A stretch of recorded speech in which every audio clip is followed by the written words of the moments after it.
Greetings, football lovers. Welcome to Bahalcha live on Facebook and YouTube. I'm Benton. Junior, how are you doing, boss? Well, I'm good, How you doing? I'm doing wonderful. Come on, how are you doing? I'm good. I'm doing good. And for football lovers, Cameroon is traveling. So, it's a festive weekend. This weekend's what? Labor Day on this side of the world. So, people getting out in the street doing some barbecuing and enjoy themselves. So, football fans, it was a wonderful week of football games. A wonderful week with football games. A lot of transfer news we're going to get to, reviewing the ballers and bugs, and review the EPL. Hit the high notes in the EPL, hit the high notes in La Liga and Serie A. What a game yesterday with Napoli versus Juventus. And wrap it up with our major news this week in transfer business, football worldwide. But, Brethren, I am excited. Big up to the family on YouTube and Facebook and Island Sports Network. Big up to you all yourselves out there. If you want to send questions or comment on any of our platforms, send them in, submit them, and we'll go ahead and answer them. Exclusive streaming home of the RSPL, and you can find out the full schedule on islandsports.net. So, Jamaican Premier League starts today. Yes. So, check out islandsports.net, and we're going to have a full Yard Baller show in about 30 minutes, so keep it locked. Yes, so Yard Baller segment where we focus on Jamaican football. We'll discuss the Red Stripe Premier League opening day and headline set up the big matchups in the Red Stripe Premier League. But let's kick it off with ballers and bugs. Come on, who you have as your baller? Baller being the most impressive player and Bugs being the unimpressive player of the week. Come on, who you have as your baller of the week? And we'll get to Yard Ballers later on. And football family, send on your ballers and bugs. But who you have as your ballers? Come on. I have Lacazette as my baller at this week. Now, Tottenham, the match was just concluded. Tottenham versus Arsenal. Arsenal was down 2-0, and Lacazette played a vital role in bringing his team back. I like his play, and as Junior said, if his guy go straight up the middle of the park, he will score, and he scored today as well. So Lacazette is my guy today. Yeah, and Junior always preaching Aubameyang needs to go down the middle. Finally went down the middle, scored a goal, but London Derby, huge matchup, ended 2-2. Spurs went into the Gunners' territory and came away with a draw. We'll discuss that in our EPL review. Lacazette is Cameroon's ball of the week. Junior, who is your ball of the week? The man that fought off racism and is scoring, Mr. Tammy Abraham. Pick up yourself. Chelsea. Even though the game drew by no fault of your own, you almost had a hat-trick that brought out a great save for the keeper. But big up Tammy Abraham. That's my ball of the week, ball of the month. And I am fully in his corner. Yeah, Tammy Abraham scored 2 goals as Chelsea tied at home with Sheffield United. Tammy Abrahams have scored, 4 goals in the last 2 games. Yeah. Seems to be running on a tear. He's putting in work, getting in the right position. I've always been critical of him for years, saying that he makes the run, getting to the right places, but now he's putting the ball in the back of the net. So big up to Tammy Abrahams. And I know the Chelsea fan must be happy. So we'll talk about that in our EPL review also. My ball of the week, to segue from EPL football, my ball of the week is Union Berlin. Newly promoted team in the Bundesliga. Union Berlin defeated Borussia Dortmund. High aspiration Borussia Dortmund, soft soap Borussia Dortmund. Union Berlin welcomed them into their stadium yesterday and beat the brakes off them 3-1. It was very physical. Borussia Dortmund didn't want anything to do with a physical team. And subsequently, Union Berlin, first time promoted to First Division football in Germany, and came away with that victory. For family on YouTube and Facebook, send on your ballers and bugs if you have any for us. Come on, who is your bug of the week? Frank Lampard. Frank Lampard is my bug of the week. Yes, I understand the youth movement, but Lampard keeps showing us that he has a lot to learn when it comes to man management. A tie in like that and you bring on an 18-year-old, yeah, it was an own goal by Zuma that kind of did us in. But you needed to shore up the score. You needed to run out the time. I mean, what's up with Batman? You're not playing Baswari. Why you didn't bring on a Giroud? why didn't you bring on a veteran to close out a match like this where we really didn't have much to control? I mean, we were still trying to find a goal. So it's not as if we were, running away with it, or we were playing exceptional football where you could just, experiment. We weren't. But Frank Lampard, week in, week out, I think man management is something that he needs to work on. Big up Jeffrey Hype. Jeffrey Hype said Arsenal forever. Big up Jeffrey Hype. So it's so like Arsenal are his ball of the week. So Jeffrey, if you have a ball of the week, like we do, if you have a bug of the week, let us know. Let us know. Arsenal fans running out with Arsenal being the ball of the week. Jeffrey, big up yourself. And get your bugs lined up, Jeffrey. If you have a ballers and a bug, get your bugs lined up. Bugs, the unimpressive player or players of the week. Come on's bug of the week is Frank Lampard. Poor management, poor man management. Regin, it seems like a recurring theme. I think Frank Lampard was her bug of the week last week. Like we said, she has an infestation. She has an infestation. It's all with one. The proliferation of one bug in particular, Frank Lampard. Junior, your bug of the week, boss. Mr. Kevin Friend. Kevin Friend, the referee that ref that Crystal Palace game. Okay. And Aston Villa scored a goal to tie the game in the end. Yeah. And Kevin Friend called it back. Where was VAR? Exactly.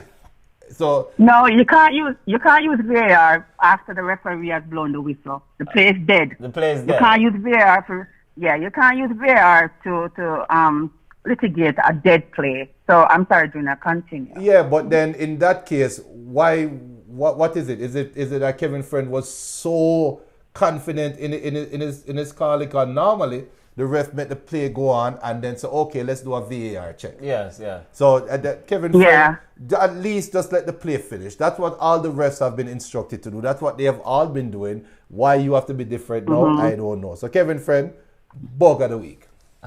But also Kevin Friend had a poor game. Very poor game. He had a very poor game for a Premier League referee who we think is a veteran. So that call was just like the cherry on top, and it was and it undid Aston Villa, and I understand the frustration. So it is what it is, unfortunately. And football fans, anyone can get bug of the week. Could it be referee? Could be players? Could be coach? It could be fans.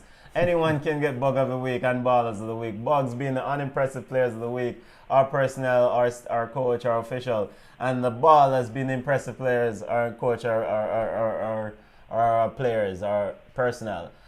So Kevin Friend, the referee of the Aston Villa. Who did Aston Villa play? Crystal Palace. Crystal Palace game. Crystal Palace won that game. No, I think they won. Crystal Palace won that game, and Aston Villa fans and fan base was very upset. It was 1-0. Oh, 1-0, yeah. 1-0. And Aston Villa was very upset about some of the officiating decision by Kevin Friend and company. And a referee come on and said, "Yo, it was foolishness." Yeah, come on. You think it was? Absolutely. Yeah, okay. It was foolishness. My bug of the week is one Mr. Balai of Wolves. Balai picked up a second yellow card in this game against Everton. It was an excellent matchup, by the way. Excellent matchup between Everton and Wolverhampton at Everton. Everton continued to secure their fortress, our South Fortress at home. They won that game 3-2. But Balai, I took issue with. Normally, he's a very good player. He got beaten on the go-ahead goal for Richarlison as a centre-back or defender in that Wolves setup. You got to be aware of your surroundings. Shouldn't allow Richarlison to beat him for that header to score the go-ahead goal. And then subsequently, the game is dying. It's in the end of the game. He's already on the yellow card. He barged into Richarlison and pick up his second yellow card and will be suspended for games coming down the pipe. He's a huge part of their setup, a huge part of their defensive setup. And you don't want to have a player like Balai out on a suspension. So he's my bug of the week. He should have made some better decisions later on in that game. And I know Nuno Espirito and company at Wolverhampton will not be very happy about those decision making. But Benton, yes, a quick question for you. So what would you want him to do? Let homeboy run down the wing and not do anything? I mean, what if he? I mean, yeah. I understand what you're saying, but if he gave zero effort, isn't that just as bad? No, so but there's a difference. There's a space between zero effort and doing a ridiculous thing. He could have shuttled him down the line, showed him down the line, and protect him, and wait till his backup or his help came to protect him. What he did, knowing that he was already on one yellow card, he just said, you know what, I'm just going to take you out and forget about it. And then he got a second yellow card, so now he's going to be suspended for games coming down. And I suspect that he was probably thinking and still yapping with Richarlison about the previous goal that Richarlison beat him on. They've been going back and forth at it in the game. So I just thought it was a bonehead decision in that. It was 92nd minute. Yeah. In stoppage time. Yeah, but I mean, and he's a huge player for them. All right, so segue, football family, any ballers and bugs out there, you can send us on Facebook and YouTube. EPL recap, EPL roundup. The big London derby was the centerpiece for this week's matchup. Ended 2-2. Your assessment of the game, come on. I'm sorry, what was that? I'm sorry, you broke up a little bit. And before we get on to our EPL recap, Donovan Allen, watching us on Facebook, said, good result for Spurs, who have stumbled out of the gates this season. The international break and closure of the transfer window should help. And we'll get to that. Big up yourself, Donovan Allen. Big point there. I wonder if Donovan is a Spurs fan or an Arsenal fan that's strolling Spurs. It's big results for Spurs. Get to Spurs versus Arsenal. Come on, your thoughts on the game, and now linking with Donovan Allen's comment about the transfer window closing. Mr. Christian Eriksen was on the field, and is it a good result? And do you see Spurs holding on to Christian Eriksen tomorrow as the window shuts? I think they're going to hold on to him, which is really bad because they're not utilizing, him to his full potential. When he came on to and he scored, I was kind of happy for him because then he was showing the coach that he's a vital part of the team. Right. I would hope that he would be transferred tomorrow, but it does not look that way. And I hope that January he will be able to find a team that will value him. Yeah. So, but overall on the game, Junior, Spurs started hot. I mean, Arsenal started hot. Spurs, took the lead. One would argue against the run of play, and then kind of took a domination. And then Arsenal rebounded heavily in the second half. Your assessment of the game? You think Arsenal let something go? They should have gotten 3 points out of the game. I think it's a fair result because both teams showed their lack of they had their ups and downs. You saw the negatives with Arsenal where the midfield again was completely eroded until Ceballos came on. Yeah. And Tottenham looked like they were just being Tottenham, being that counter-attacking team. But they welcomed Arsenal to attack them. They were trying to beat them on the counter. They were trying to isolate David Luiz. It was obvious that they were like, come attack us, and we will send Son in space. So overall, I think it's a fair result. From the start of the game, for the first half, I thought Tottenham was going to run away with it. I was shocked that the game ended up being a draw. But then I would have to question now Unai Emery, why not start Ceballos? So that's why I say for me it's a fair result. And come on, do you think that's a fair result? I mean, for Spurs, they got Giovanni Chelsea on the field. Do you think it was a fair result, or your assessment of the game and the overall play? Arsenal should have won. For you to be up 2-0, running at Arsenal and allow them to come back into the game, I had hoped that Arsenal would have beat Spurs. And we can't edge our bets on Spurs. No time at all. They're leading, and you sit and you worry that another team is going to come score or they're going to lose. So today, Arsenal was just being Arsenal. I expected this to be a high-scoring game, but I didn't expect Arsenal to come back after trailing 2-0. Come on, are you still concerned or not? Are you worried about the issues defensively with Arsenal? I know you're not an Arsenal fan, but we're seeing the gaping defensive issues that are still there. Do you see Arsenal fixing these defensive issues anytime soon? or is just this is as good as it gets for them? They should.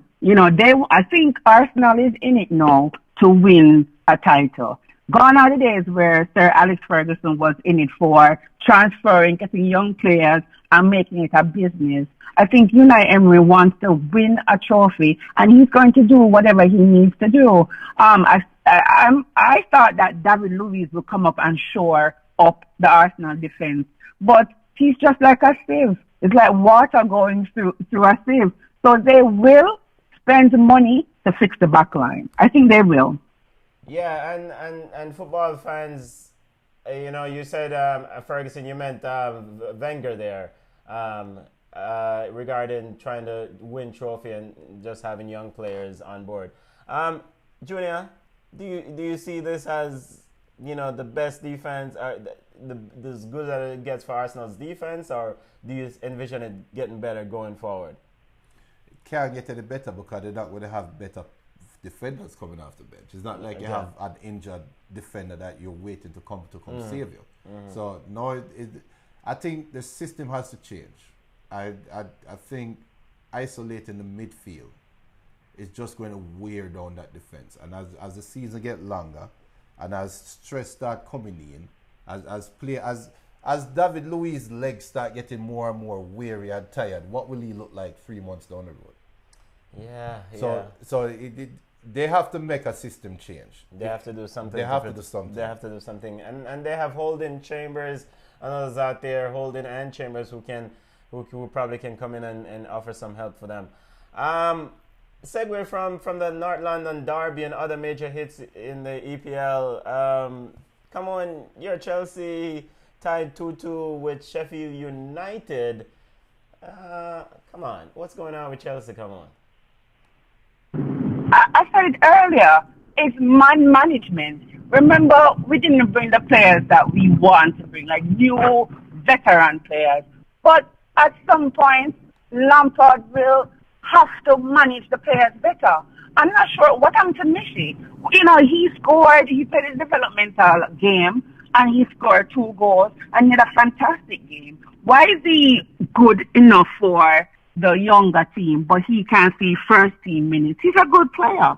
So if you're going to sit there and give the young players all the minutes, for example, Mason Mount is good, but Mason Mount is not a 90-minute player. Sometimes there are lapses in Mason Mount's game. So he needs to put the players that we have on the bench on the pitch. He has to have faith and confidence in the players that he has. He's not rotating players. And Zuma, I understand Zuma, sometimes things happen. But with him and our captain, I have no confidence. Aspi, to me, has deteriorated. Yes, he was firm and steady 3 years in a row, whatever. But this year, he's wobbly. And he has been showing us that he's not all that good as a centre-back anymore. So Frank Lampard really needs to bring on the players that he has on the pitch. And just let Chelsea play free-flowing football. How can we draw with Sheffield United? Sheffield? It's craziness. Yeah. And football fans, we're having some technical difficulties with our Castro feed, so our video feed is just not coming through. But we're putting up our Connect with Us on our platform here, so you will still hear our audio. You can still send on your comments and your question, but our video feed, and we want to apologize for that technical issues that are going on. Away from the Chelsea-Sheffield United game, Junior, Manchester United drew 1-1 with Southampton. Quickly, your assessment, and the Manchester United fans were going a little bit berserk yesterday, saying that Ali may or may not be the man, and are you guys at peace? I'm at peace. The fans who are going berserk, they need to shut up and just sit down somewhere. And if you're a Manchester United fan and you are somehow surprised at what you are seeing, you don't know football, you're just a casual fan. Man U lost, I think, 6 players due to the transfer window over the last couple of months. And they only replaced them with 2 players. And if you finish 6th last year, and you are down a net of 4 able bodies on the team, how do you expect the results to be any better? That's just madness. So real quick, the fans need to shut up, sit down and relax. It's a rebuilding year. We're going to get our lumps. Let us learn. And for Ole's sake, he needs to get results. Some way, somehow, slip, trip, fall, and win a game here, win a game there. So that you can maintain your job as a coach. All right, Sid. As we wind up our EPL roundup, just another quick hit. Manchester City won 4-0 against Brighton Hove. Come on, Laporte, the big thing coming out of that, Laporte got injured. Do you see a major issue with Laporte being out and probably out for some significant time? There, come on. No. Manchester City is like a well-oiled machine. I just think Pep has the squad to continue plugging away and getting the results. It was unfortunate that Laporte got injured, but I think Pep has it covered. I wouldn't be worried. All right. Let's hit any Liverpool Junior maintain a 100% record. They sit on top of the summit as we enter into the international break. I mean, Liverpool just continue running on all cylinders, pretty much. But let us not bypass that Mane Salah incident. Let us not. It's all good. They're winning. Yeah. But let us not overlook that little crack. Yeah, and please elaborate on that Mane Salah incident. I'm going to let Camon elaborate on that. Because I don't want the Liverpool fans to come and jump down my throat. So come on. Oh, but you want him jump down my throat. Listen, I'm kind of, I don't know what to say. Is it a one-off incident or is it something that was bubbling, that was boiling? Because even at the end, Firmino had this look on his face like it was funny to him. Like maybe, it was something the first time he had seen it, but it was hilarious. So I don't know. I think they were up 3-0, and I think Salah just decided that he wanted to get on the score sheet. And nothing is wrong with that. Everybody wants to score. But I was surprised because Mane is usually even keeled. He's usually calm. But for him to blow up like that, I don't know if it's something brewing or it's just a one-time frustration kind of thing. But for real, Salah should have passed Mane the ball. He was wide open. Could have been an easy 4-0. Are you suggesting, football fans, the Manchester United and Chelsea supporters are suggesting that there is an issue in the Liverpool family, but... Don't you think there's an issue in the Liverpool family? I think these guys have played together well for a long time, and they're competitors. They would like to rise their numbers or improve their numbers. Yeah, Salah should have passed the ball, and Mane have the right to be upset. But hopefully, once they walk off that field in the locker room, I think Klopp is a man manager enough to be able to smooth the issue over, and Mane and Salah will be able to, just say, my bad, it's all good, bro, and just resolve it. Hopefully, they have bigger fish to fry. But it's early in the season though, and it's not like you're running down Golden Boot or anything. It's not like So it was strange. The reaction was really. We were all wondering what it was about because, as I said, that he's usually very calm. So for that to happen so early in the season, you have to wonder if it is more than just him not passing the ball. Hey, everyone wants their moment in the spotlight. Come on, I guess Mane wants his moment. Salah had his moment. To segue from EPL roundup and try to hit some of the major news around Europe, in football in Europe. Dortmund lost to Union, as I mentioned in the Ballers and Bugs segment. I mean, is this a blip, or we should be concerned about Dortmund being a kind of a finesse team playing excellent football, but when they get punched in the mouth, so to speak, they're not very good with responding to such physicality? It depends on how you look at it, because if you think that if it's a blip, it's a blip. A blip just means that this just wasn't your day, and they caught you on the right time. But if you are recognizing that they have a strength issue, or if you recognize that this is a weak, which we all knew they had. They had a finesse, they were too finesse. I think Liverpool was the one that showed it up the most. Yeah, Tottenham Spurs. Spurs beat them in the Champions League. Yeah. So I don't know. We don't know. We just wait and see. I want to see what the reaction is next week. This is important. So that is what I'm And waiting. continue on in the Bundesliga roundup. Bayern Munich beat the brakes off Mainz 6-1. Felipe Coutinho. I mean, they had, 6 different goal scorers for that. I mean, seems like all is well in the Bayern Munich land. Come on. It seems that way, but it's still early in the season. So let us see. Let us see when bodies start to fall, and when they start to lose, if we still think it's a well-oiled machine. And come on, to segue from the Bundesliga, a wonderful matchup, the match of the week in Europe in a lot of sectors, a lot of corners. Napoli went into the big bad Turin, Juventus home, and almost came away with something until our own big boss himself, Kalabuli, decided to score an own goal. Kalabuli, I hope the racists don't run out on you this week, but what an own goal that you scored. Come on. What? I mean, does this mean that we'll have a competition now in Serie A? Come on. But I did say that. If you guys remember last week, yes, when everybody was saying, oh, it's a done deal and whatever, and I told you already. See, even my guy Chucky scored.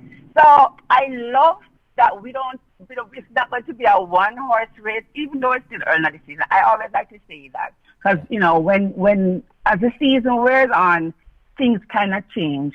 But I did say that Napoli is not the Napoli of old. And I do see them giving Juventus a run for their money in the Serie A. I really do see it. So yesterday was an exciting game. Unfortunate own goal. But it is what it is. Those things happen. He just needs to shake it off and come back again. Well, the races are going to be Kalabuli. Sorry, it shouldn't be this way, Kalabuli. I'm sorry for you, but Junior, I mean, did you think that Napoli really came back from a 3-0 down, I think, to really push this game over the edge? The sly old fox, Carlo Ancelotti, almost got away with one there. Do you see that this is showing some vulnerabilities with this big bad Juventus side? De Ligt looked a bit soft defensively. That's exactly where I was going to go. Losing Cellini to that ACL rupture. Yes. That is the fly in the ointment. Yes. De Ligt pouted when he wasn't named in the starting 11. And then he got early, and then you got on, and you look like trash. Right? And let's just be fair and let's be honest. He doesn't look like he's living up. It's early. It's just a few minutes. First game. It's a few minutes. And Juventus fans out there, just calm down. The biggest thing about that result was you were up, you were comfortable. Napoli got alive, drew the game, and some way, somehow, regardless of how it came around, you guys still got the 3 points. That is telling. But De Ligt, that's a problem. Yes. And Chilean is not coming back tomorrow. Yes, Chilean is not coming back. They're not signing another defender tomorrow. So De Ligt, I hope that's a blip for you. Well, I mean, the transfer window officially closes tomorrow, so they have a chance to sign someone else. Geraldo Haynes, big up yourself. Arsenal. The Arsenal one. Arsenal, and all Arsenal, Geraldo and family. Segueing from Serie A to La Liga quickly. Barcelona, come on. Big side, Barcelona drew with Osasuna 2-2. I mean, does this mean that Neymar won't come to save them? He isn't. Do we have to talk about Barcelona? I mean, Messi needs to come back. And that is so bad though when a team is so reliant on one or two players.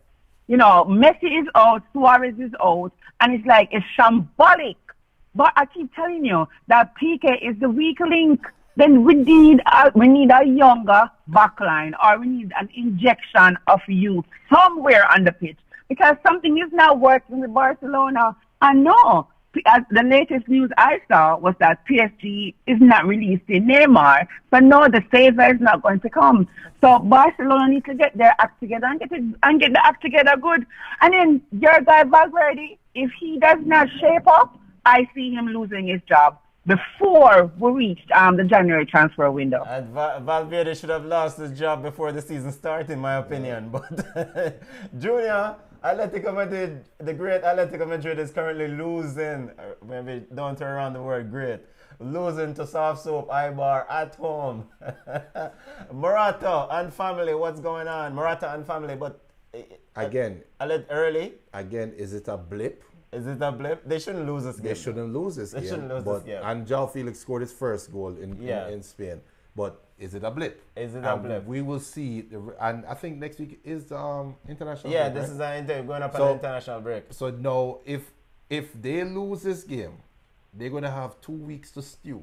Dortmund have 2 weeks to stew. So also, yeah. So let us see what happens when they come back after international break. Hey. And to kind of wrap up as we head home, big news in the transfer window. Transfer window closed in Europe tomorrow officially. I guess nothing is done until it's done, but PSG, come on, apparently rejected Leonardo and company, director of football at PSG, or president of football at PSG, rejected the recent offer by Barcelona for Neymar, even when Neymar allegedly offered up 20 million pounds of his own money to move the transfer.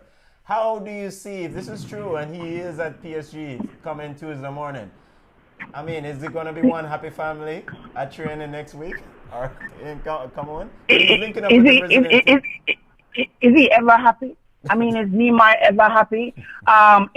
He has a contract, and I understand that players can be unhappy and they want to move somewhere. But Neymar signed a contract. He was at Barcelona, and then there was this big avalanche, and he wanted to go to PSG. No, he had PSG suck it up.